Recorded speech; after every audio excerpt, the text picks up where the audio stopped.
Bismillahirrahmanirrahim.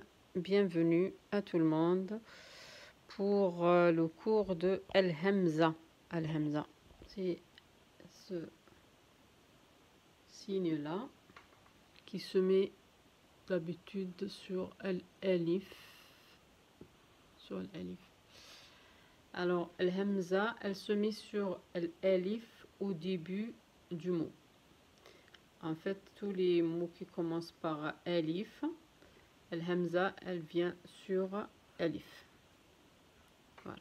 C'est pas une lettre alphabétique, mais on peut dire que c'est une lettre, mais c'est pas parmi les lettres alphabétiques, les 28 lettres. C'est très important de savoir comment on écrit Al-Hamza au début du mot. Elle s'écrit sur l'Alif et au milieu du mot, elle s'écrit comme suite. Alors, pour savoir comment elle s'écrit au milieu du mot, il faut savoir dans un premier temps les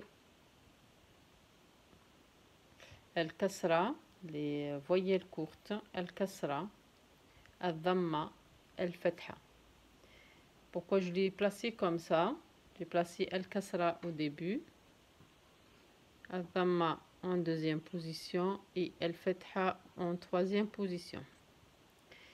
Alors, si la lettre dans le mot prend al-kasra, en fait, c'est al-kasra la plus forte. On considère que l'écriture de al-hamza suivant al-kasra, c'est la plus forte. C'est darajat al-quwa. Alors, après dhamma, c'est la plus forte que al-fatha. Alors, al-kasra, c'est la plus forte que dhamma. Al-dhamma, c'est la plus forte que al-fatha.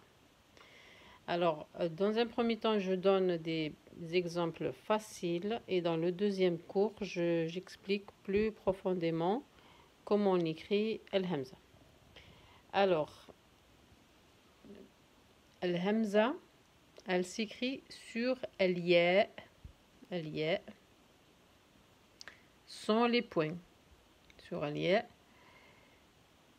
Fi'atun.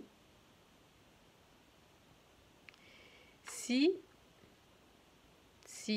la lettre d'avant qui précède, elle a une kasra. Fi. Alors si on dit fi'atun, on écrit al-hamza sur al-ya, tusamma an-nabira, sur al-ya ou tusamma an-nabira. Alors si on veut écrire mu'minun,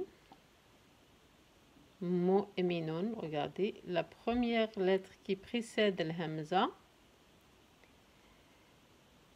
il a le dhamma. Alors, il a le dhamma. Et quand la lettre précède al-hamza, prend le dhamma, elle s'écrit sur le waw. Voilà, dhamma sur le waw. Mu'minun. Si al-hamza, elle s'écrit sur le alif, si la lettre qui précède al-hamza, elle a fatha.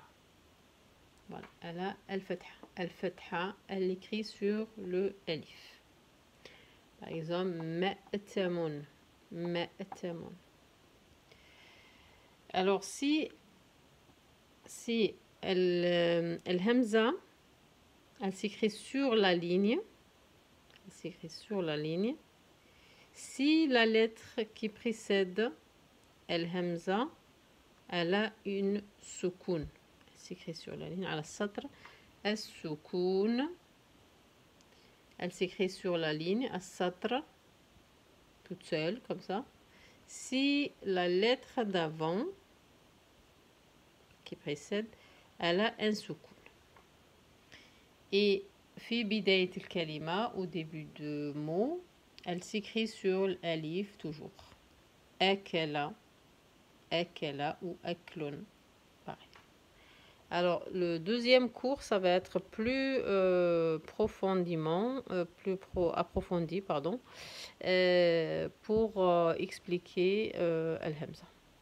À bientôt et bonne journée.